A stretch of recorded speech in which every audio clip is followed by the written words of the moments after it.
Okay, let's begin the class with a little bit of recapitulation from the previous class. In the previous class, I have tended to, we've already begun this chapter, but I have taught you some basics in your previous classes.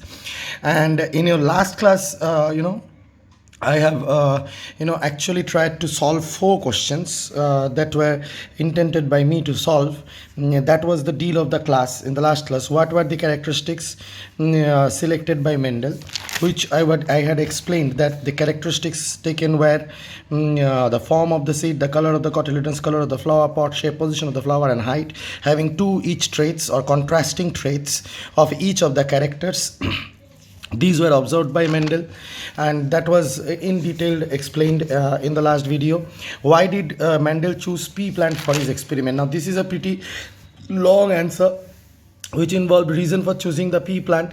Garden peas were found to differ in their basic characteristics, different traits, completely visible traits were there, and there were no blending of the traits in any of the plant that they would show a phenotype. Phenotype means what they show, the traits that is visible, like blue eye, black eye, or color of the hair, or whatever these characteristics, whichever thing you can see, whichever trait is observable in the outside characteristics of the organism is known as the phenotype. Okay, so that thing was explained. And as because they have especially detectable like them clear characteristics or clear traits or clear phenotypes, that's why one of the basic reason of choosing the pea plant. Second reason was the traits of each kind of pea plant were preserved in the generation after generation, because the pea plants had bisexual flowers and they naturally resorted to self-pollinating. However, there are plants which generally resort or generally devise mechanisms so that they can go for cross-pollination, so that there occurs more variation. But in case of pea plants, the petals remains closed. The petals remains closed so that self-pollination is more,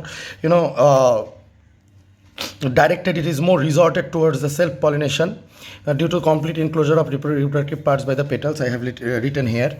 And artificial cross-pollination could be easily achieved by the process of emasculation. We know emasculation means cutting down the stamens. Okay, and the cross-pollination could also be controlled, because you see, you could cover the stigma with a butter paper or with a cloth, so that by chance any cross pollination do not occur. When you want to intend to do the cross pollination, at that time only cross pollination you can do by dusting the pollens of the desired plant over the stigma of the plant you want to cross pollinate. Otherwise you can put cover over the stigma. So that is the thing. Okay, and I talked about signs, why this and this signs for male and female was used. That I hope you remember. That was a story. Okay, and then P being annual, yes, the growth was really fast and annual. Throughout the year it would grow, so he could observe the characteristics trait very fast. So that was one of the reason. Detailed explanation in the previous video. Plant produces plenty of lot of seeds in one of the particular generation. Okay, as because lot of seeds were produced, because of this advantage he could analyze the variety in inheritance pattern. If only one seed is produced, that if only one seed is produced, one of the gametic probability, there can be lot of probabilities, lot of combination in the zygote from the half of the gamete of the male and the half of the gamete of the female. And if one seed or two seeds come, only one or two combination would come, but there can be lot of possible combination, like for example big R small r, and big R small y, big R big Y, small r big Y, and small r small y. So if one or two seeds were produced, so all the possible combinations wouldn't come, right? Wouldn't be observed in one generation. But that was not the problem. Because of the large production of seeds, each of the seeds would probably carry all the probable combinations, which was detailedly explained in the previous video. You can get it, okay, in the previous video or the previous class. The pea plant could be maintained, grown, and handled very easily. That was the thing. And then I had really went into detail, so class went around 1 hour. Then there was a question by one of your fellow colleagues, students, that what is test cross. Actually, I was just teaching up to the Mendel's reason for selecting the pea plant, and then my plan was to answer these questions too, that how actually he conducted his experiment, and how why his experiments are the path breaker, or forms the basics of genetics. Although today he didn't even know about the genes. Okay, he called them factors, or something like that. Yeah, he called them factors, but he didn't know about genes. But still his experiments are path breakers, or still his experiments are the basic experiments. So why this, what is the reason? So these two questions were left, and at that time only question of test cross came, and there was compulsion that I have to answer it at that time only. So I had to answer it, and it really totally broke the basic concept building method. See, you may know a lot of things, you may know more than me, but when I desire to teach, lot of students are there in the class. Okay, 6-7 students you study biology, or 7-8 students you study biology, I don't know, I have to see the group anyway. So I was teaching for everyone. You may know a lot of things, you may go to Allen or Pathfinder, or big institutes, but whatever, how much I little know, I want to teach you in that way only, and I want to develop your concept in that way, so that you understand the basic things properly. Look, no concept is complete without understanding the history of the concept. That is why, otherwise why do you think that atomic structure में wave mechanical model तो direct पढ़ा सकता था, लेकिन atomic structure में पहले Thomson's model, फिर Rutherford model, फिर जाके वोर्स मॉडल, फिर जाके वेव मैकेनिकल मॉडल पढ़ाता है? क्यों? तो क्लास 9 में आपको वेव मैकेनिकल मॉडल पढ़ा देता, या 11 में डायरेक्ट पढ़ा देता, तो बुक में उतना सब लिखा क्यों है? एनसीईआरटी के बुक में भी लिखा हुआ है, लिखा क्यों है? क्योंकि किसी चीज़ का अगर हिस्ट्री आप नहीं जानोगे तो उस चीज़ का बेसिक कॉन्सेप्ट आपको कभी तैयार नहीं होगा. आप MCQ बेस्ड लर्निंग करोगे तो वो साइंस पढ़ना नहीं हुआ. तो IAS का प्रिपेयर करो और IAS में जाके एग्जाम दो, ठीक है? वो MCQ बेस्ड एग्जाम, और वो भी IAS में होगा तो इंटरव्यू में रुक जाओगे अगर आपका कॉन्सेप्ट क्लियर नहीं है, ठीक है? कोई भी एग्जाम क्रैक कर लोगे, किसी भी दुनिया का किसी भी इंटरव्यू कभी क्रैक नहीं कर पाओगे अगर MCQ बेस्ड पढ़ाई करोगे, ठीक है? खाली MCQ बैठ के सॉल्व करना, तो वो MCQ आएगा आपके पास तो गारंटी नहीं है ना. तो कॉन्सेप्ट ठीक होना चाहिए, ठीक है? कॉन्सेप्चुअल बेस्ड आप नेट कोई भी बड़ा एग्जाम दे दो तो वहाँ पे कॉन्सेप्ट अगर ठीक नहीं है तो आप एक भी MCQ कितना भी बड़ा कोचिंग सेंटर से कोचिंग ले लो, नहीं कर पाओगे, ये मेरा गारंटी है. एनीवे, तो छोड़ो, मैं उतना ज़्यादा जानता भी नहीं हूँ कि आप लोगों को उतना पढ़ा दूँ, ठीक है?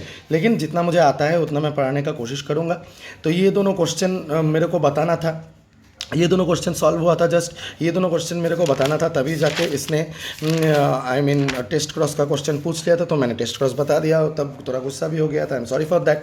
और कल मैं क्लास नहीं ले पाया, I am sorry for that also, because certain things happen in my life. Anyway, so I'm sending you this video. I hope you will learn and understand. So today basically I'll begin from this only, that how did he actually conduct his experiment and why his experiments are path breaker and what are his successes of his experiments. Then I'll move forward. Okay, I hope it will not take much time. Now let me begin, or let me go into the thing. If you want to the first part of this questionnaires, 4 questionnaires, detailed explanation of that is there in the previous video. Now I will learn about basically how Mendel conducted his experiments. Okay, so how Mendel conducted his experiments. So basically, you know that he had conducted his experiments with pea plants, and why he selected pea plants, you know. Now in his experiments, we all know that plants were crossed. So first step he wanted to perform is that he had to select pure parent plants. He had to select pure parent plants. Now how could he select the pure parent plants?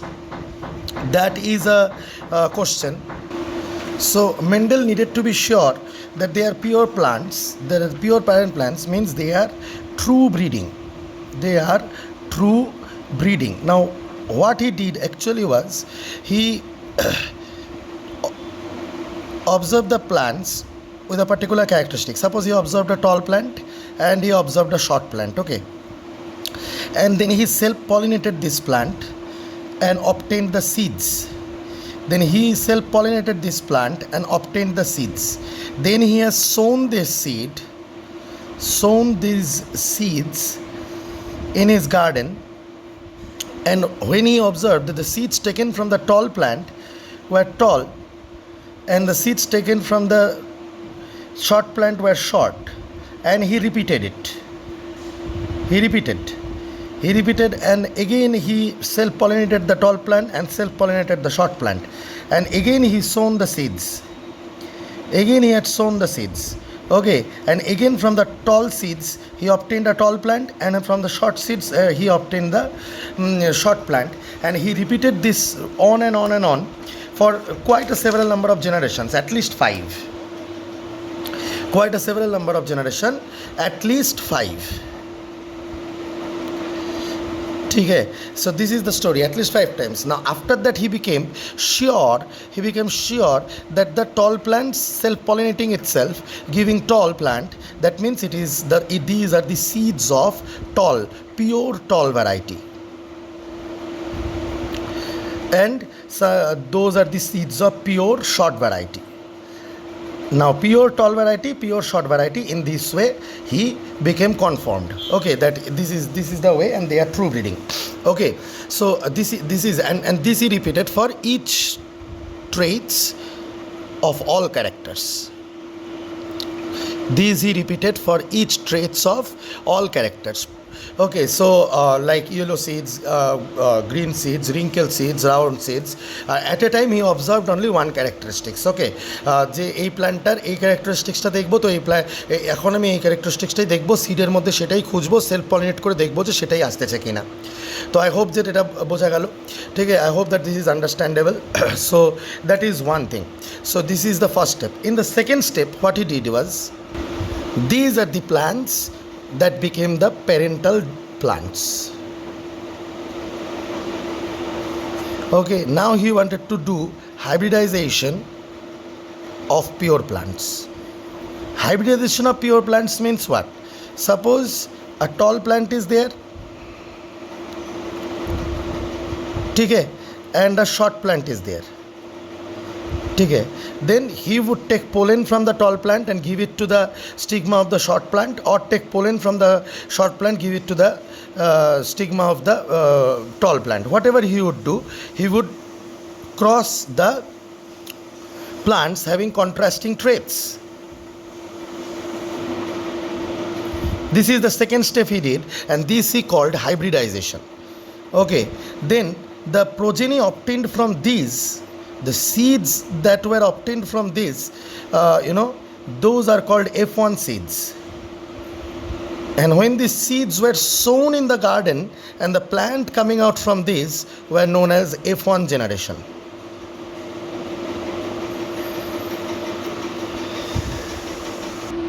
And the third step was self-pollination of F1 generation to get the F2, and self-pollination of F2 to get F3, and dot dot dot, and in this way he moved forward. So this was his basically method of doing the experiment. Okay, this first you have to understand what was the method of doing his experiment. Put my information in parallel corners of your brain, then I will mix up all your information to give you a clear picture. So anyway, so self-pollination of F1 generation means whatever were the F1 plant that came, okay, he self-pollinated them, and those seeds that were obtained, okay, those seeds were again sown, and the plants coming out from that seeds were known as F2 plant or F2 generation.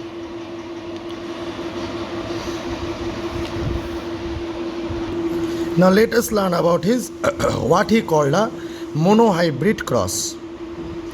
Now clearly speaking, monohybrid cross does means that just what he will do, he will take a plant and he will do experiments of self-pollination, cross-pollination. First in monohybrid cross, he will first select the parental plant, he will cross the parental plant of contrasting trait and get what the F1, he will self-pollinate the F1 and get the F2, and on. Whatever the basic 3 steps that I have explained here about Mendel's Whatever are the basic 3 steps I have explained here, the first step, the second step, and the third step, he will do it for monohybrid cross. Okay, he will definitely do it for monohybrid cross, but in why it is called monohybrid cross, he will just observe one character. Maybe for 7 characters he will do 7 times the same experiment, but the results he will observe, he will just see that how one character is inherited. Okay, so that is what he will see. So now moving forward in the monohybrid cross, now here it is important that we understand one thing I forgot to mention. What is the meaning of F1? F1, a full form. F1 meaning to you understood, I hope. F means filial. And when they say 1 means first filial generation, means first offspring generation, and F2 means second filial generation. Remember, the term is filial. Okay, so that is one thing I forgot to mention. So anyway, let's switch on to monohybrid cross. In monohybrid cross, suppose just imagine that you are Mendel. And you do not know anything about chromosome, you do not know anything about genes, you know nothing. Okay, so what you did is you took a tall plant and you crossed it with a short plant.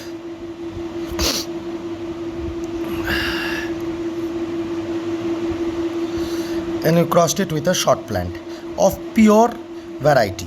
Okay, a pure breeding or pure line. Okay, and this was named as the P generation or parental generation. Then you did cross pollination of this. Mendel did cross pollination of this, or you did cross pollination of this, and you obtained the F1 generation, where you observed that all the plants were tall.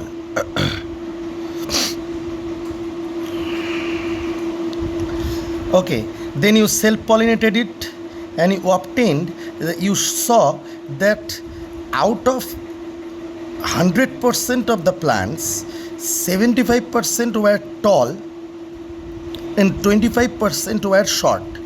This is what you observed.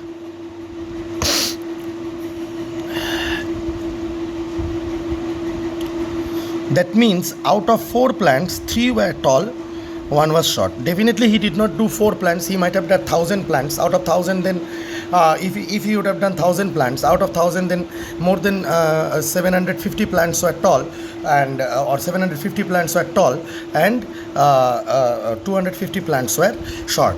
But here I want to mention, if there were 1,000 plants, will you get exactly 750 to 50? No, remember that it was not so perfect. Okay, maybe he got 757 plants and rest short. Okay, so that thing you should keep in your mind. And it was not actually a perfect thing. So okay, this is what he observed, F1 generation, and when he self-pollinated, the F2 generation was look like this. Okay, so up to F2 generation only will do, F3 generation will do later. So this was his observation. Now it demands that Mendel put forward his results, that okay, if this is my observation, that what I should or you should understand, what Mendel should understand from here. So let us understand from Mendel's point of view the P generation, the first filial generation, or the F1 hybrids, because when pure plants are crossed, the hybrid plants are produced, the F1 hybrids, and then the F2 hybrids, okay, sorry, F2 generation. You cannot call F2 hybrids because F1 was self-pollinated. You will only call them hybrid when cross-pollination is occurring. Okay, so F2 generation.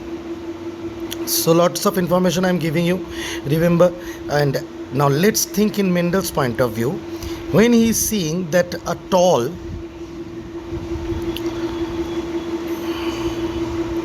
is crossed with a short, he is obtaining a tall. So what must have pricked him is the seeds, because see, he also knew that something is there in the gamete,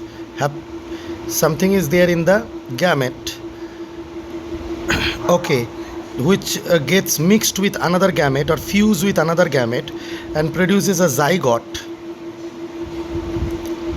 from where you are getting this plant. right? So what must have happened? And then when F1 is self-pollinated, then again the seeds that are coming or the gametes that are mixing of this F1 plant, by cross-pollination of the same plant, male and female gamete, and then the zygote is coming, and this zygote, and here all the zygotes have same combination, giving only tall plants. But he must have concluded that here all the zygotes or all the seeds, as you may say, did not have same combination, and he did not have one zygote or one seed. Remember, he had plenty of them. All of them gave F1 in F1 tall, okay, tall plant, and in F1 all of them gave tall plant, and here all the zygotes or all the seeds in F2 did not give tall plant but gave the ratio 3:1, that is 75% by 25 by 25%. So that was, now what must have it must have pricked him that what must have happened in the zygotes.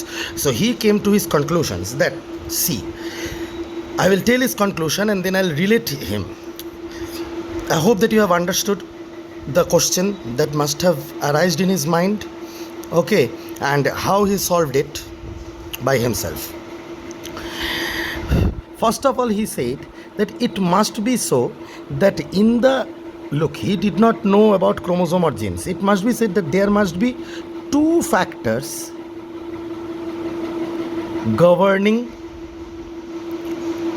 a single character. There must be two factors governing a single character. This is what he must have thought. There must be two factors which governing the single character. Now he told, so there are two factors governing a single character in an organism. ঠিক আছে, মানে একটা organism আছে, ধর একটা প্লান্টই আছে, ঠিক আছে, একটা প্লান্টের মধ্যে যে একটা ক্যারেক্টার, ধর টল হাইট, তুই দেখতেছিস তার দুটো ফ্যাক্টর হয়, ঠিক আছে, ও জিন ফিন ক্রোমোজোম কিচ্ছু জানতো না, তার দুটো ফ্যাক্টর হয়। ওরাও আরও বলছে যে এই দুটো ফ্যাক্টর অকার্ড ইন পেয়ার্স, প্রথমে ও কী কী বলছে সেটা বলিনি, তারপর বলবো যে ও কীভাবে বুঝতে পারছে সেটা, ঠিক আছে। Governing a single character occurred in a pairs, ঠিক আছে, ও পেয়ারে অকার করে। তারপর ও আরও বলছে যে when gametes are formed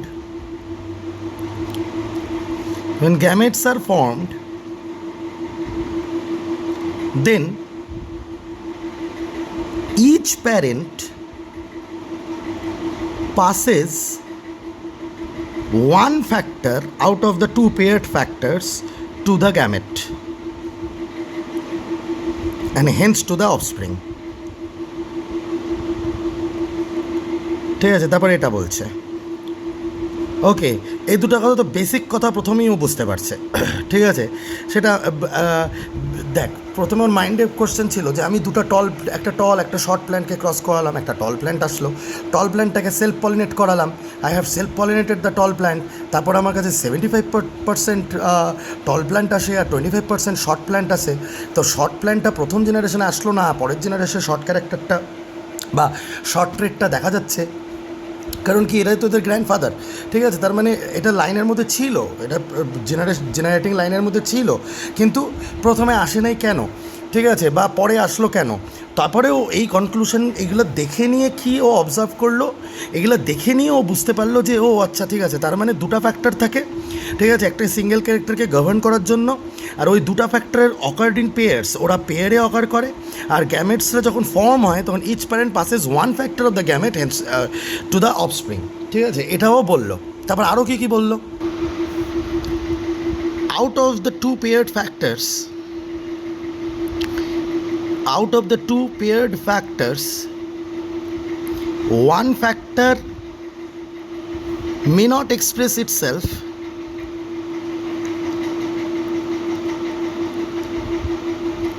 but is not lost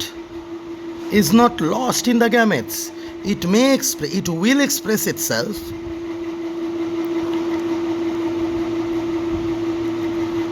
in the latter generation, ঠিক আছে। তারপর এটা বললো, চলো এই পয়েন্টটাও মাথায় থাকলো। তারপর এই যে এটা বললো, ঠিক আছে, প্রথমে যে এই যে এটা যে গভর্নিং আ সিঙ্গেল ক্যারেক্টারকে গভর্ন করতে, প্রথমে যে এটা একটা সিঙ্গেল ক্যারেক্টারকে গভর্ন করতে যে দুটো ফ্যাক্টর থাকে, ঠিক আছে, এবং দুটো ফ্যাক্টর একটার মধ্যে একটা একটা করে ফ্যাক্টর গ্যামেটের মধ্যে আসে ওই দুটো ফ্যাক্টর থেকে, এই জিনিসটাকে আমরা বলি law of unit factors, law of unit or paired factors.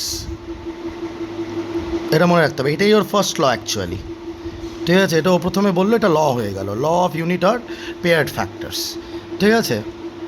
আর এটার থেকে আসলো এই যে কথাটা বললো, এটার থেকে আসলো law of dominance, law of dominance, ঠিক আছে। ল অফ ডমিনেন্সেও বললো যে in presence of one factor, presence of one factor the other factor may get or gets masked, ঠিক আছে। এটা হয়ে গেল ল অফ ডমিনেন্স। আর নেক্সট যে কথাটা বললো সেটা আরেকটা ল দিল, সেটা হচ্ছে ল অফ সেগ্রিগেশন। সেখানেও বললো যে the factors of each character segregate during gamete formation. যখন গ্যামেট ফর্ম হয় একটা প্লান্টের বডিতে বা একটা অর্গানিজমের বডিতে, ওর যে গ্যামেটটা ফর্মেশন হবে,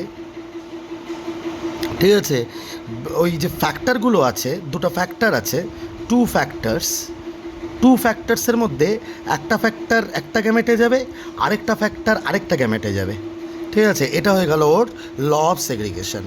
long before even meiosis was discovered, long before even meiosis was discovered, he gave the slightest idea of meiosis. That is why Mendel is so great. He did not know about chromosome or genes, but still he told about two factors governing the law of paired factors.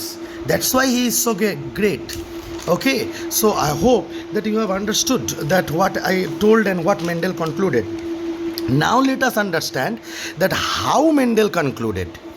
Now let us understand that how Mendel concluded. Mendel, ঠিক আছে, তো বুঝলাম Mendel conclude কীভাবে করলো, how Mendel concluded. তো how Mendel concluded, ধর O P জেনারেশনে টল planter দুটো ফ্যাক্টরকে টিটি ভাবলো, আর শর্ট প্ল্যান্টার দুটো ফ্যাক্টরকে টিটি ভাবলো। তারপর এটা যখন ক্রস হবে তখন অ্যাকর্ডিং টু হিম, ঠিক আছে, ও বলল যে ফ্যাক্টরসগুলো আলাদা হয়, ল অফ সেগ্রিগেশন, টি ও ল অফ সেগ্রিগেশন মানলাম আমরা, টি। তারপর গ্যামেট ফর্মেশন হলে এটা এটার সাথে আসতে পারে, তার মানে টি। আবার এটা এটার সাথে আসতে পারে, তার মানে টি। আবার এটা এটার সাথে আসতে পারে, এটা এটার সাথে আসতে পারে, কিন্তু এটাও তো আবার এটার সাথে আসতে পারে, তার মানে টি। আবার এটাও এটার সাথে আসতে পারে, তার মানে টি। কিছু জানতো না, খালি এভাবে বলে দিল, ঠিক আছে। তার মানে এটা তো সিডস অফ F1 জেনারেশন আর F1 হাইব্রিড, ঠিক আছে, মানে seeds which will produce the F1 hybrid, actually these are seeds from the parental generation, ঠিক আছে। এইখান থেকে এই প্ল্যান্টটাও টল হয়েছে, এই প্ল্যান্টটাও টল, এই প্ল্যান্টটাও টল, এই প্ল্যান্টটাও টল, তাহলে ও ল অফ ডমিনেন্স দিল, ঠিক আছে। যে তার মানে নিশ্চয়ই যে দুটো ফ্যাক্টর যদি সেম হয় আর ও যদি টল হয়, এটা যদি পিওর লাইন হয়, এটা যদি পিওর লাইন হয়, দুটো ফ্যাক্টর যদি সেম হয় আর ও যদি শর্ট হয়, তার মানে একজন ডমিনেন্ট একজন রিসেসিভ, ঠিক আছে। তাই এখান থেকে ও ল অফ ডমিনেন্স দিয়ে দিল, ঠিক আছে। আর থার্ড জেনারেশন F1 জেনারেশনের যখন করা হলো, যখন F2 জেনারেশন আসলো, তার মানে ওই অর্গানিজমটা এরকম ছিল, আর তার মানে যখন গ্যামেট সেগ্রিগেশন হবে তখন এরকমভাবে হবে, ঠিক আছে। তখন এটার সাথে এটা আসলে টল, এটার সাথে এটা আসলে টল, এটার সাথে এটা আসলে টল, আর এটার সাথে এটা আসলে টল। কিন্তু আমরা জেনেটিক্স যখন করি এইভাবে লিখি না, আমরা এইভাবে লিখি, ঠিক আছে। তো দ্যাট ইজ দ্য থিং। তো মানে এটা টল, এটা টল, এটা টল, এটা শর্ট। দেখলি চারটার মধ্যে তিনটা টল, একটা শর্ট, ঠিক আছে। তার মানে ওর 75% 25% রেশিও যেটা অবজার্ভ করছিল ওটা এখন জাস্টিফাই হয়ে গেল। এখান থেকে ও দিয়ে দিল যে ঠিক আছে, তার মানে শিওর হয়ে গেলাম যে ল অফ সেগ্রিগেশন এক্সিস্ট করে, ঠিক আছে, শিওর। এখান থেকে শিওর হয়ে গেল, সব কিছু মিলায়ও শিওর হয়ে গেল। সেগ্রিগেট না করলে এটা কোনো দিনও পসিবল ছিল না, যে ঠিক আছে যদি এরকমও হতো যে গ্যামেটের মধ্যে এরকম টল আসতেছে বা এরকম এটা আসতেছেই না, মিশে যাচ্ছে, তাহলে নেক্সট জেনারেশনে তুই টলটা পাইলি কোথার থেকে, শর্টটা পাইলি কোথার থেকে? তোর তো পাওয়ার কথা না, কারণ তাহলে সব টলগুলোই টল টল টি বড়টি বড়টি বড়টি বড়টি ইট উড বি, তাই না? ইট উড বি সব বড়টি বড়টি বড়টি বড়টি বড়টি বড়টি, কোনো মানে কোনো রকম কোনো চান্সই ছিল না অন্য কিছুর, তাই না?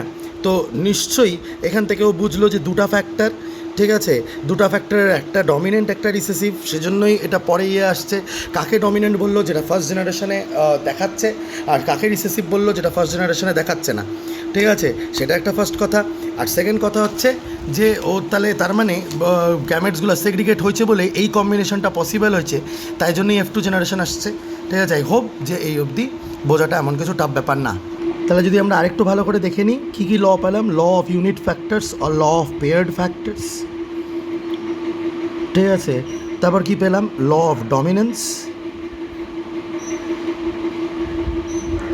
আর তারপর কি পেলাম, ল অফ সেগ্রিগেশন।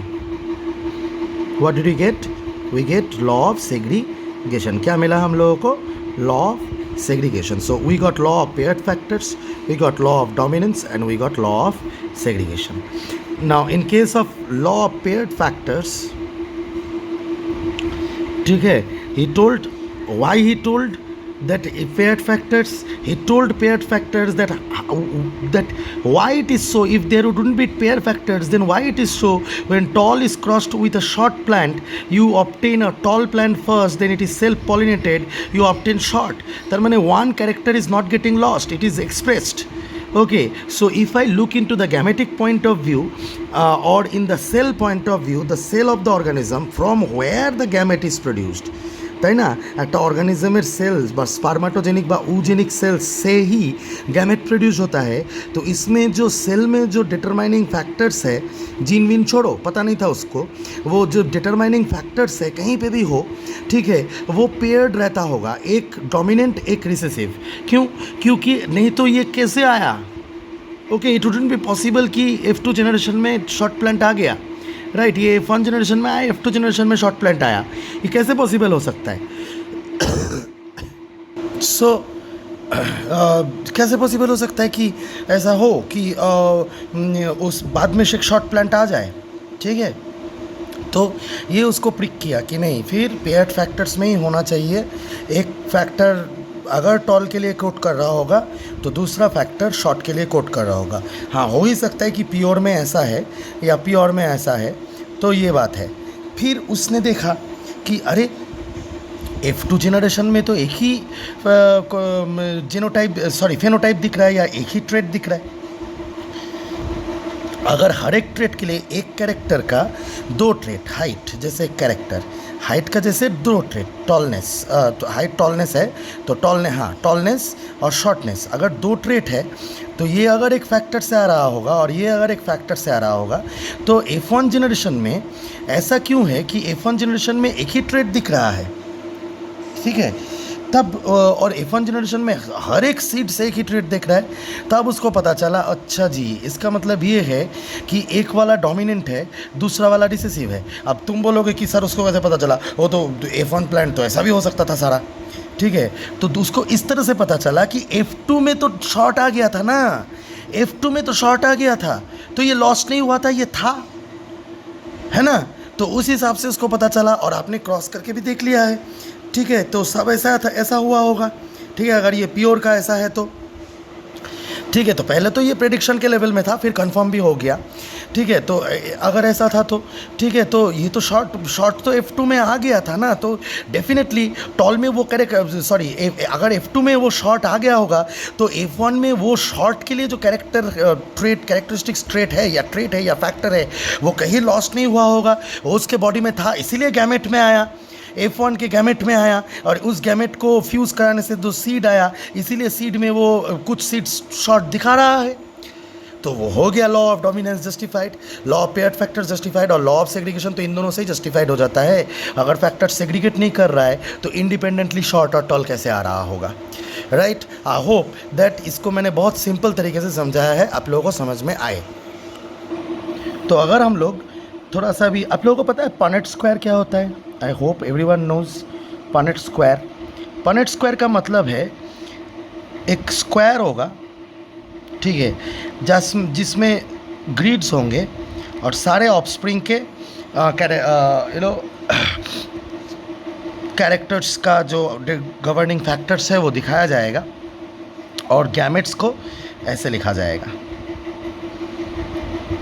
तो ये अगर मैं टी को टी के साथ क्रॉस करूं जो कि पेरेंटल जनरेशन है, तो टी और टी जाइगोट में आएगा, टी और टी जाइगोट में आएगा, टी और टी जाइगोट में आएगा, टी और टी जाइगोट में आएगा।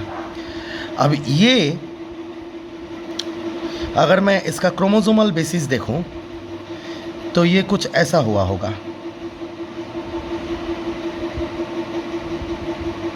ये हो गया आपका होमोलोगस क्रोमोसोम, ये दोनों हो गया आपका होमोलोगस क्रोमोसोम।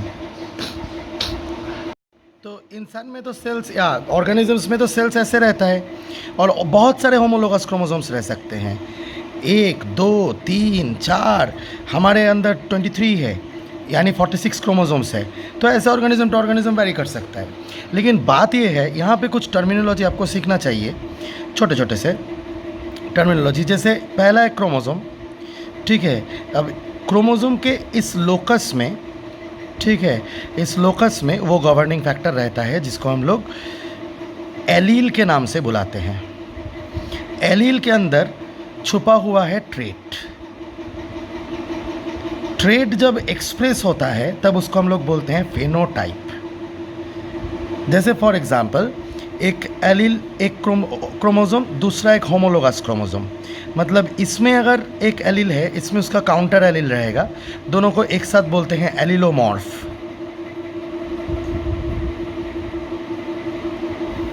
दोनों को एक साथ क्या बोलते हैं? एलिलोमॉर्फ, ठीक है। यहाँ पे अगर एक एलील रहेगा, यहाँ पे अगर एक एलील रहेगा, ठीक है, तो दोनों को एक साथ बोलते हैं एलिलोमॉर्फ। ये भी एक एलील है, उसका काउंटर एलील, ठीक है, इसको भी कहा जाता है इसमें भी ट्रेट छुपा हुआ है और ये भी एक फेनोटाइप दिखाएगा। फेनोटाइप का मतलब है, जैसे मैंने बताया था कि अगर एक प्लांट टॉल दिख रहा है तो बाहर से टॉल दिख रहा है, मतलब वो उसका फेनोटाइप है। Phenotype means outside showing trait of a character, ठीक है, एक कैरेक्टर का आउटसाइड शोइंग ट्रेट। जैसे राउंड है कि ग्रीन है, टॉल है कि शॉर्ट है, ब्लू आइड है कि ब्लैक आइड है, ये सब चीज़ें, ठीक है। अब बात ऐसा है कि फेनोटाइप ये 2 एलील हुआ, ये क्रोमोसोम में से रखते हैं। मेंडल्स का फैक्टर्स यहाँ पे है, आइदर टी हो सकता है या फिर ये दोनों बराटी हो सकता है या छोटा टी बराटी हो सकता है। लिखते वक्त यहाँ पे छोटा टी बराटी हो सकता है, लेकिन लिखते वक्त हम लोग बड़ा टी छोटा टी लिखेंगे, या फिर छोटा टी भी हो सकता है। मतलब ये शॉर्ट ट्रेट को जन्म देगा, ये शॉर्ट ट्रेट को जन्म देगा, या टॉल को, ये टॉल को, ये टॉल को, ये शॉर्ट को, या शॉर्ट को, ये टॉल को, ये, ठीक है। ये ऐसे ऐसे ऐसे एलील्स रहते हैं, ठीक है। हमने जो ये सब लिखा है ये एक्चुअली एलिलोमॉर्फ्स लिखे हैं। तो याद रखना, जब एलिलोमॉर्फ्स लिखते हैं तो सेल, सोमैटिक सेल का, सोमैटिक सेल में, सोमैटिक सेल मतलब नॉर्मल सेल जिससे, और गैमेट मतलब गैमेटिक सेल, वो हैप्लॉइड सेल होता है। सोमैटिक सेल में ये, आई होप कि ये आपको पता है ना कि सोमैटिक सेल में डिप्लॉयड, ये तो पहले क्लास में भी सिखाया था, पहले भी मेरा बेसिक वीडियोस आप देख सकते हो, उसमें है, मतलब पहले बेसिक वीडियोस क्या, ये चैप्टर का जो शुरू वाला वीडियो है उसमें समझाया था कि सोमैटिक सेल्स में डिप्लॉयड कंडीशन में रहता है तो पूरा एलील रहेगा ना, ऐसे टी या फिर बड़ा जी। और अगर गैमेट्स है तो एक टी आएगा और दूसरा टी दूसरे गैमेट में जाएगा, एक जी आएगा और दूसरा जी दूसरे गैमेट में जाएगा, ठीक है। ये एक गैमेट, ये एक गैमेट, ये एक गैमेट, ये एक गैमेट, असल में इन दोनों में से एक आएगा, ये असल में एक गैमेट है, सॉरी, और ये असल में एक गैमेट है, ठीक है। होमोलोगस का एक पेयर, होमोलोगस का दूसरा, होमोलोगस का एक पेयर, होमोलोगस का दूसरा, इसका प्रोबेबिलिटी वगैरह मैंने सिखाया था। तो आई होप कि वो सब अगर वीडियो क्लियर है तो ये भी क्लियर होगा कि ये सोमैटिक सेल है, सोमैटिक सेल में डिप्लॉयड कंडीशन में होता है और एलिलोमॉर्फ ऐसे रहता है, ठीक है। तो ये चीज़ समझना चाहिए। तो अगर मैं क्रोमोसोमल पॉइंट ऑफ व्यू से सोचूं, जो बाद में डिस्कवर हुआ, मेंडल को कुछ भी पता नहीं था, तो असल में बात क्या हो रहा है, एक ही होमोलोगस क्रोमोसोम को ले रहा हूँ क्योंकि एक ही फैक्टर, मोनोहाइब्रिड क्रॉस है, इसीलिए। सोचो ये पेरेंट है, कैपिटल की कैपिटल टी, सोचो ये ऑफस्प्रिंग है, स्मॉल टी, ठीक है। अब इसका सिस्टर क्रोमाटिड पैदा होगा, capital T, capital T, capital T, capital T. Sister chromatid है ना हर एक होमोलोगस क्रोमोसोम का। Small T, small T, small T, small T. अब ये स्पिंडल फाइबर से सेग्रीगेट होगा। Capital T, capital T, capital T, capital T, extra हो गया। स्मॉल टी, स्मॉल टी,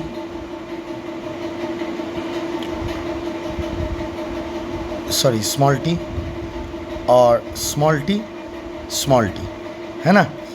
तो अब क्या होगा, अब जो तुम्हारे गैमेट्स आएंगे क्या क्या कॉम्बिनेशन हो सकता है, ठीक है। ये तो आपका हो गया, ठीक है। अब देखो यहाँ से गैमेट्स को समझना आसान है कि कैपिटल टी स्मॉल टी एक गैमेट, सॉरी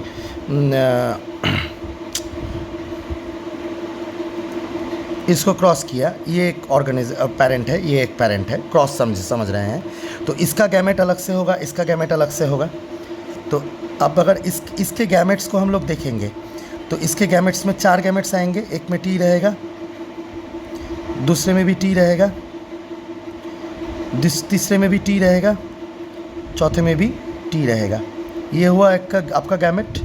और इसमें भी 4 गैमेट्स रहेंगे। इसमें टी रहेगा, इसमें टी रहेगा, इसमें टी रहेगा, इसमें टी रहेगा, है ना।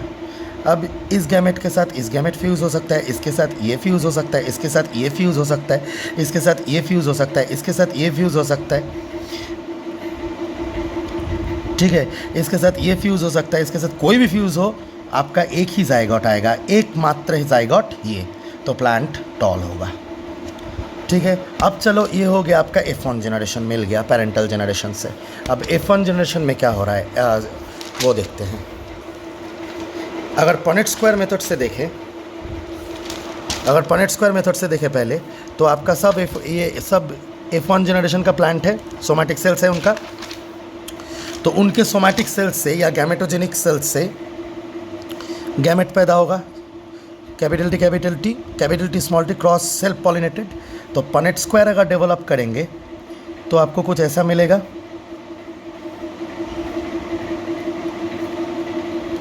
इस तो सिंपली गैमेट्स लिख दिया ना आपने। तो T T T T T T और टी टी टी। तो ये आपका हो गया, ये आपका जीनोटाइप है, मतलब उसका एलील कैसा है उसको बोलते हैं जीनोटाइप। ये आपका जीनोटाइप है, ये आपका जीनोटाइप है, ये आपका जीनोटाइप है। लेकिन फेनोटाइप में क्या होगा, अगर लॉ ऑफ डोमिनेंस फॉलो किया जाए तो पहला वाला प्लांट टॉल है, दूसरा टॉल है शॉर्ट है। तो 3:1 tall to short is the phenotypic ratio.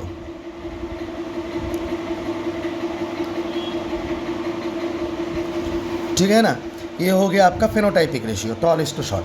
लेकिन अगर जीनोटाइपिक रेशियो में जाएं,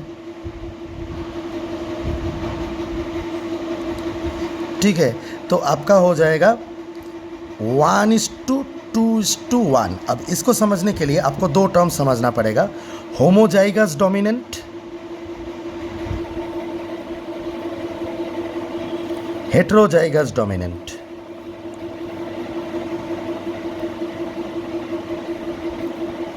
ठीक है, ये 2 चीज़ आपको समझना पड़ेगा इसको समझने का। देखो अब तक तो ये बात आपको समझ में गया होगा। ये जीनोटाइप रहेगा तो भी आप टॉल फेनोटाइप देखेंगे, और ये जीनोटाइप रहेगा तो भी आप टॉल फेनोटाइप ही देखेंगे।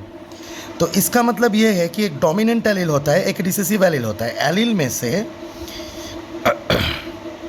ऐसे रहेगा तो एक डोमिनेंट एलील होता है और एक होता है रिसेसिव एलील। और डोमिनेंट एलील को हम लोग बड़े हाथ से लिखते हैं, यानी कैपिटल अपर केस, और रिसेसिव एलील को लोअर केस में लिखते हैं। ठीक है, तो जो लॉ ऑफ डोमिनेंस में आप लोग सीखे हैं, ठीक है, रिसेसिव एलील है। हाँ, तो अगर ऐसा है तो डोमिनेंट क्या करता है, अपने आप को शो करता है, रिसेसिव अपने आप को डोमिनेंट के प्रेजेंस में शो नहीं कर पाता है। सिर्फ ऐसा ही वाला प्लांट को मैं शॉर्ट बता रहा था अभी तक, राइट और रॉन्ग, ऐसा ही वाला प्लांट को अभी तक मैं शॉर्ट बता रहा था। मतलब ये होमोजाइगस है, क्यों होमोजाइगस है, क्योंकि ये कभी ऐसा दोनों एलिल सेम ट्रेट कैरी कर रहा है, दोनों एलिल सेम ट्रेट कैरी कर रहा है, इसीलिए इसको होमोजाइगस कहा जा रहा है। दोनों एलिल सेम ट्रेट कैरी कर रहा है, इसीलिए इसको क्या कहा जा रहा है, होमोजाइगस कहा जा रहा है, राइट। तो क्योंकि इसको होमोजाइगस कहा जा रहा है, दोनों एलिल सेम ट्रेट कैरी कर रहा है इसलिए इसको होमोजाइगस कहा जा रहा है। तो इसका मतलब ये है कि शॉर्ट फेनोटाइप हमेशा होमोजाइगस से ही आएगा, या फिर होमोजाइगस रिसेसिव ट्रेट, कि कोई भी रिसेसिव ट्रेट हो, कोई भी रिसेसिव ट्रेट ले लो आप, कोई भी रिसेसिव ट्रेट हो वो हमेशा होमोजाइगस से ही आएगा, ठीक है। कोई भी रिसेसिव ट्रेट आप ले लो वो हमेशा होमोजाइगस से ही आएगा, ठीक है। होमोजाइगस उसका एलिलोमॉर्फ होना चाहिए। लेकिन डोमिनेंट ट्रेट हमेशा हेट्रोजाइगस से ही आएगा। अब सॉरी, हमें अगर डोमिनेंट ट्रेट हेट्रोजाइगस से भी आ सकता है, मतलब एक एलिल में एक, दूसरे एलिल में दूसरा, एक एलिल में सेम, दोनों एलिल में सेम, तो ये डोमिनेंट हेट्रोजाइगस से भी आ सकता है, राइट। ये हेट्रोजाइगस डोमिनेंट भी हो सकता है। तो बात कुछ ऐसा है कि अगर ऐसे चलेंगे, अगर ऐसे सोचेंगे तो ठीक है। तो 1 मतलब होमोजाइगस डोमिनेंट ट्रेट, 2 मतलब हेट्रोजाइगस डोमिनेंट ट्रेट, 1 मतलब रिसेसिव, 1 मतलब होमोजाइगस डोमिनेंट ट्रेट, 2 मतलब हेट्रोजाइगस डोमिनेंट ट्रेट और 1 मतलब रिसेसिव। तो homozygous dominant trait, heterozygous dominant trait और रिसेसिव। और रिसेसिव में होमो और हेटेरो क्यों नहीं मेंशन करता हूँ, क्योंकि होमो ही होगा हमेशा। रिसेसिव ट्रेट जो है वो हमेशा होमो ही होगा, वो दूसरा कुछ होगा नहीं, ठीक है। आई होप कि इतना समझ में आया होगा, ठीक है। जीनोटाइपिक और phenotypic ratio of F1 generation. अब F1 जनरेशन को अगर सेल्फ पॉलिनेट कराओगे तो क्या होगा, तो F1 जनरेशन को ये F1 जनरेशन नहीं, ये F2 जनरेशन है, F2 जनरेशन का ये है, ठीक है। तो ये सेल्फ पॉलिनेट करा के ही आपको आया है, क्योंकि सेल्फ पॉलिनेशन में ये शायद पोलन ग्रेन है और ये शायद आपका ओवम है, ठीक है। और दोनों मिलके ये सब सीड्स पैदा कर रहे थे, और क्योंकि मल्टीपल नंबर ऑफ सीड्स आया था मेंडल के पास, तो सभी कैरेक्टर्स उसको दिखने को मिला था। याद है, बताया था कि मल्टीपल नंबर ऑफ सीड्स आया था, तो सभी पॉसिबिलिटी उसके पास थी। इसको और अच्छे से समझेंगे अगर इसका थोड़ा क्रोमोसोमल बेसिस देखेंगे। तो सोचो ये हो गया आपका मेल का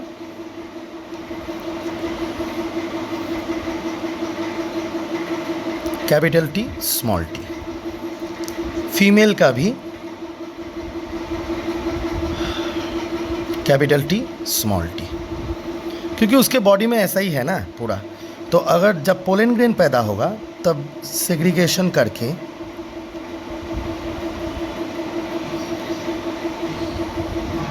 पहले सिस्टर क्रोमाटिड फॉर्म हुआ, सिस्टर क्रोमाटिड फॉर्म हुआ तो T T T T T T T T T. अब क्या होगा, ये स्पिंडल फाइबर से अलग हो जाएगा, capital T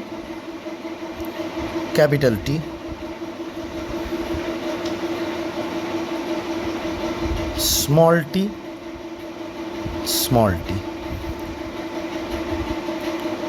capital T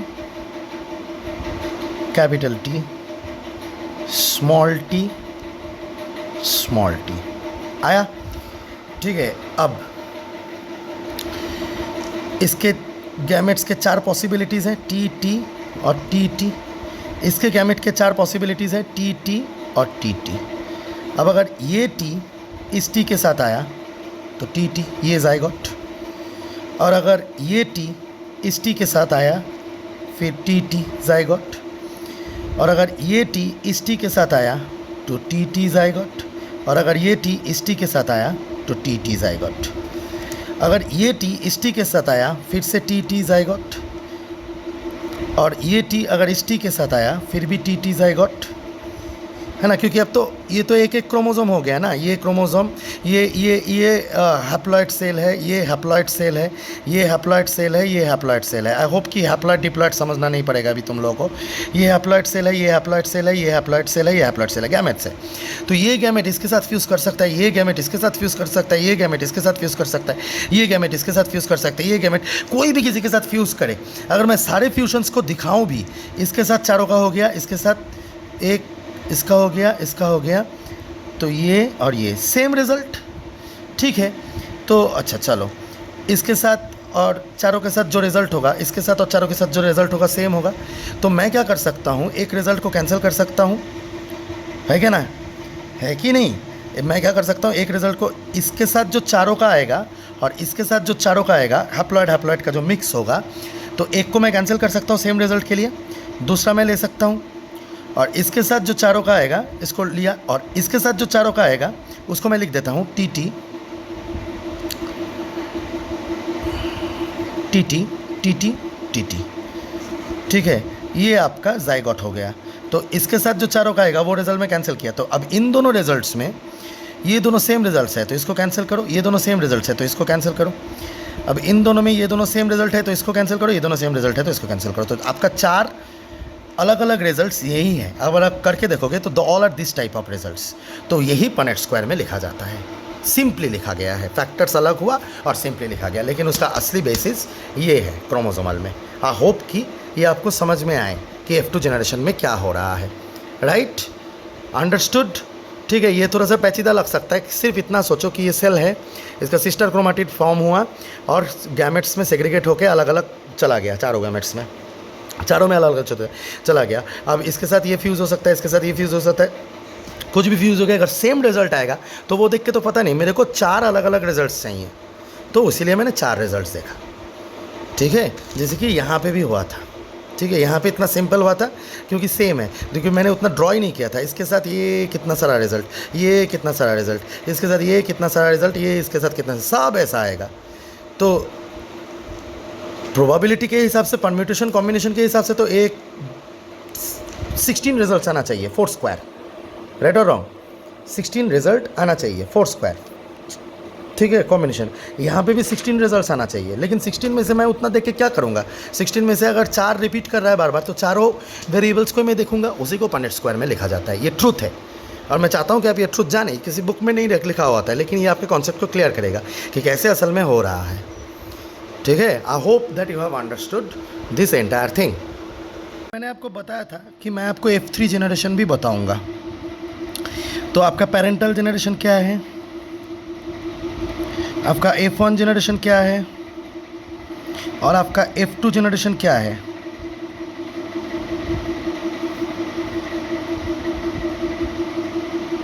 right, तो आपका F3 जनरेशन क्या होना चाहिए। अगर आप F2 प्लांट को इसको सेल्फ पॉलिनेशन कराओगे तो सब आपको टॉल प्लांट्स मिलेंगे। तो इसको अगर सेल्फ पॉलिनेशन कराओगे आपको फिर से 3:1 रेशियो मिलेगा, क्योंकि ये T क्रॉस T होगा, जैसे आपने अभी देखा। तो इसका फिर से 3:1 मिलेगा और इसका सब शॉर्ट प्लांट्स मिलेंगे, राइट। तो इसका मतलब ये हुआ कि 1/4 of the F1 plant will show tall plants or will give tall plants. 2/4 or half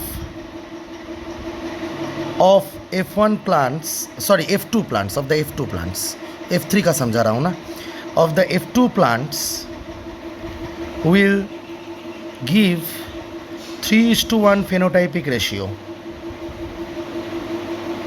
इसका मतलब अगर मैं डायरेक्ट बोल रहा हूँ 3:1 फेनोटाइपिक रेशियो, मतलब 3 टॉल 1 शॉर्ट। और फिर इसका अगर करोगे F4 में तो ये रिपीट होगा और ये भी ऐसा देगा, और 1/4 विल गिव शॉर्ट, है ना। इसका अगर टी के साथ टी क्रॉस कराओगे, मतलब इसका खुद के साथ सेल्फ क्रॉस, इसका खुद के साथ self cross, self cross, self cross, तो आपको ऐसा रिजल्ट मिलेगा। फिर से आप रिपीट करोगे तो आपको ऐसा रिजल्ट मिलता जाएगा, ठीक है। तो I hope that you have understood the F3 generation. अब जो है थोड़ा सा सीखते हैं हमारा क्या बोलते हैं उसको, डाई हाइब्रिड क्रॉस।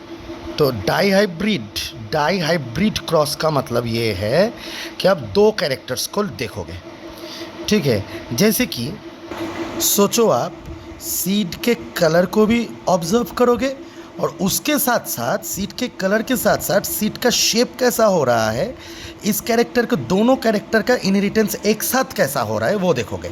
अभी तक आपने मोनोहाइब्रिड क्रॉस में एक कैरेक्टर का इनहेरिटेंस कैसा हो रहा है वो देखा था, अभी सीड कलर के साथ सीड शेप का भी देखोगे।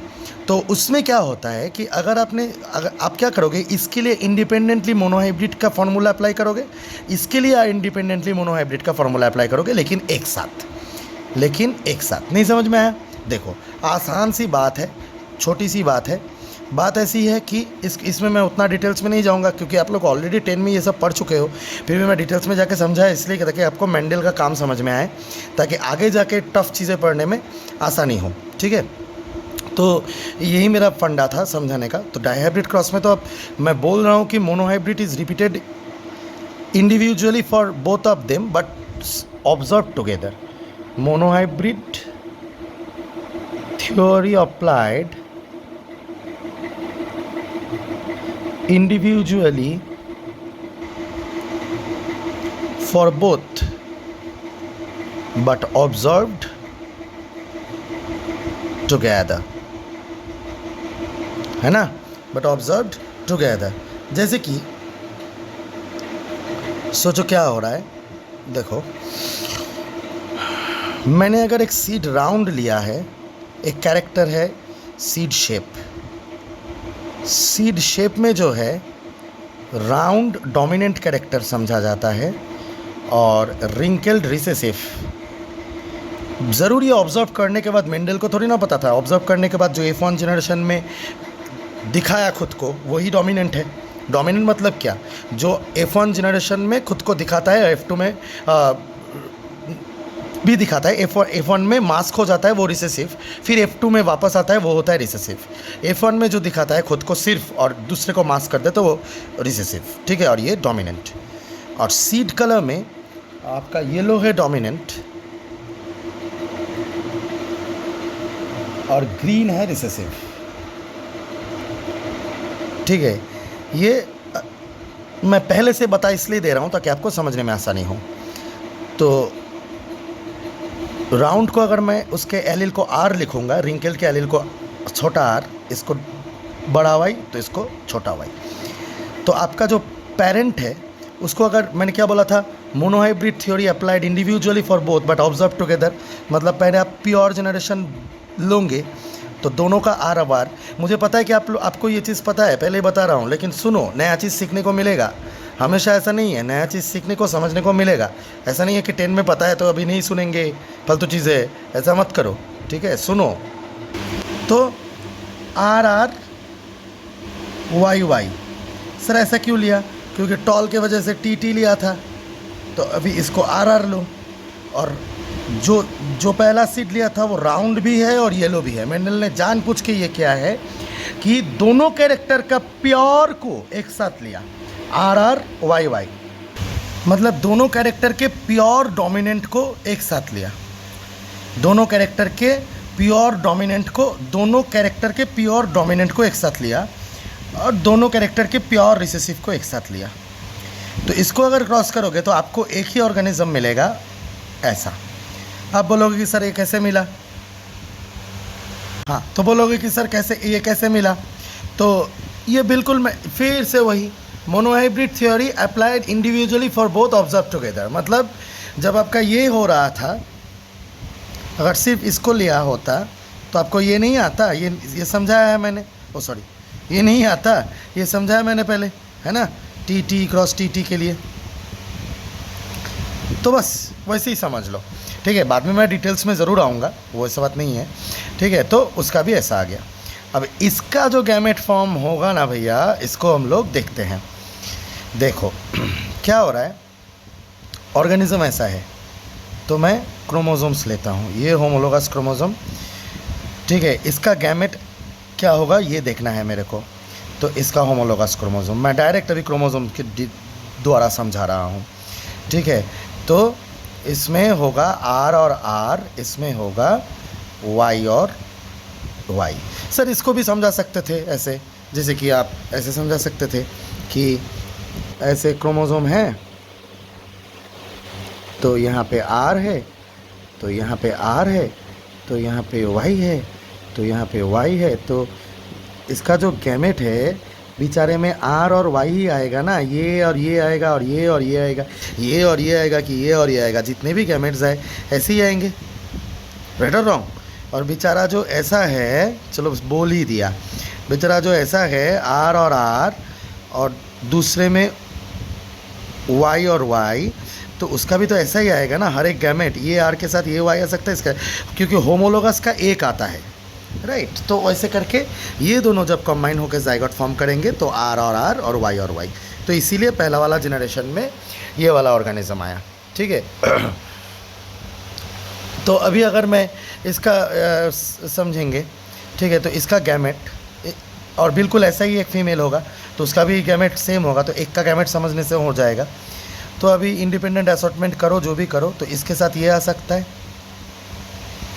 इसके साथ ये आ सकता है, इसके साथ ये आ सकता है, और इसके साथ ये आ सकता है। अब तुम बोलोगे सर आपने सिस्टर क्रोमाटिड फॉर्म नहीं करे या ये नहीं किया, सिस्टर क्रोमाटिड फॉर्म करके भी क्या उखाड़ लिया, सिस्टर क्रोमाटिड फॉर्म करने से भी तो मैं जो सिमिलर टाइप ऑफ ये था उसको तो क्रॉसेस था उसको तो हटाना पड़ा ना मेरे को, ठीक है। तो सिर्फ जो प्रोबेबिलिटीज़ है वही दिखाने के लिए बस सिस्टर क्रोमाटिड फॉर्म करने का ज़रूरत नहीं है, ठीक है, जब डायरेक्ट यहीं से समझ में आ जाता है। तो दूसरा सेट ऑफ गैमेट क्या होगा, R Y R Y R Y और आर वाई। अब इसका अगर इसके साथ ये आएगा, इसके साथ ये आएगा, इसके साथ ये आएगा, तो अगर आप पनेट स्क्वायर मेथड में देखोगे तो 16, फिर से 4 to the power 2 16 आंसर्स आएंगी। तो 1 2 3 4 1 2 3 1 2 3 4, ठीक है। तो यहाँ पे मेल का लिख दो और यहाँ पे सेम गैमेट्स फीमेल का रिपीट कर दो,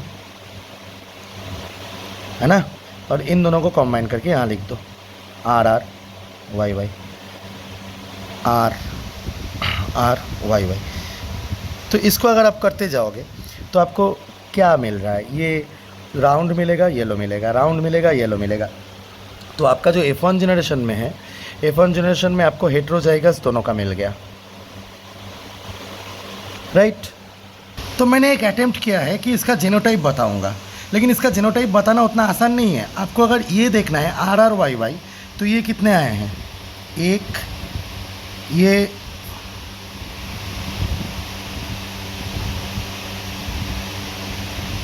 और आया नहीं, आया नहीं आया, ये कितने आए हैं, ये आर वाई वाई, ये एक आया है,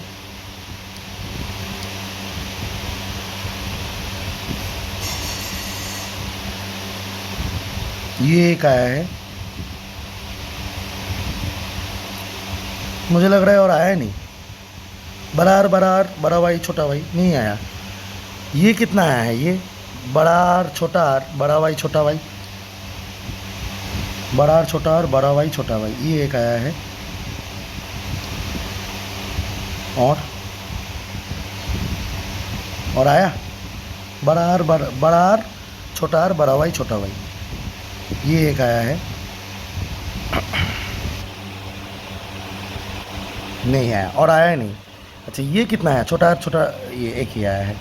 तो बाकी क्या है, बाकी देखो बड़ा आर छोटा आर बड़ा वाई, यहाँ पे मैंने जो लिखा ही नहीं, बड़ा आर छोटा आर बड़ा वाई छोटा वाई, सॉरी बड़ा आर छोटा वाई बड़ा वाई कैपिटल वाई, ठीक है, मतलब एक हेट्रोजाइगस दूसरा होमोजाइगस, ठीक है। तो ये एक आया बड़ा आर छोटा आर बड़ा वाई छोटा वाई बड़ा वाई, ये एक आया, दो और आया नहीं। अच्छा फिर तीसरा ये एक था, यहाँ पे लिखा था मैंने ऑलरेडी, मैंने नहीं देखा, ठीक है, ये अच्छा। अब ये बड़ा आर छोटा वाई बड़ा आर छोटा वाई,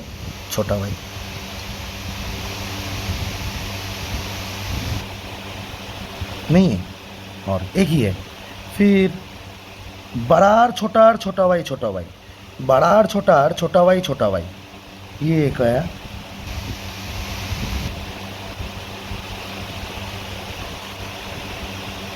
ये एक आया, बड़ा आर छोटा वाई छोटा वाई, और नहीं आया।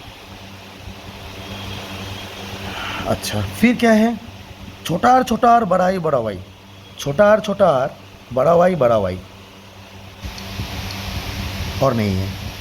फिर छोटा आर बड़ा वाई छोटा वाई, छोटा आर क्या है, छोटा आर बड़ा वाई छोटा वाई, छोटा आर बड़ा वाई छोटा वाई, ये एक आया, और नहीं है। फिर बड़ा आर छोटा वाई, ओ ये पहले से मैंने लिख के रखा था या देखा नहीं, बड़ा आर बड़ा वाई छोटा वाई, ठीक है, ये था। अब ये है छोटा आर बड़ा वाई छोटा वाई, छोटा आर बड़ा वाई, हाँ ये लिखा है, ये एक है। तो देखो कितना सारा genotype, 1 2 3 4 5 6 7 8 9 two genotypes, 9 types of genotypes are there, 9 types of genotypes. अब इन 9 टाइप्स ऑफ जीनोटाइप्स का अगर रेशियो निकालने जाओगे, कोई 1 ही आया है, कोई 2 आया है, कोई 3 आया है, ठीक है, ऐसे करके है, और बहुत ही कॉम्प्लिकेटेड है। इसीलिए इसके जीनोटाइपिक रेशियो के पीछे मत भागा करो, ठीक है। कोई भी टीचर बोल दे इसके जीनोटाइपिक रेशियो के पीछे मत भागा करो, क्योंकि अगर आप हायर क्रॉसेस में जाओगे, ये तो आप 2 क्रॉसेस देखे, अगर आप हायर क्रॉसेस में जाओगे तो ऐसा तो और हो जाएगा, राइट और रॉन्ग। तो उसके पीछे मत भागा करो, वो भागो तब जब आपके पास कंप्यूटर हो, डेटा एनालिसिस हो, तब भागो, ये कॉपी में मत भागो। मैंने देखा है कोई आप लोगों में से क्या करता है, इसके F2 डाई हाइब्रिड क्रॉस के पेरेंटल F1 और F2 जनरेशन के जीनोटाइपिक में जाता है।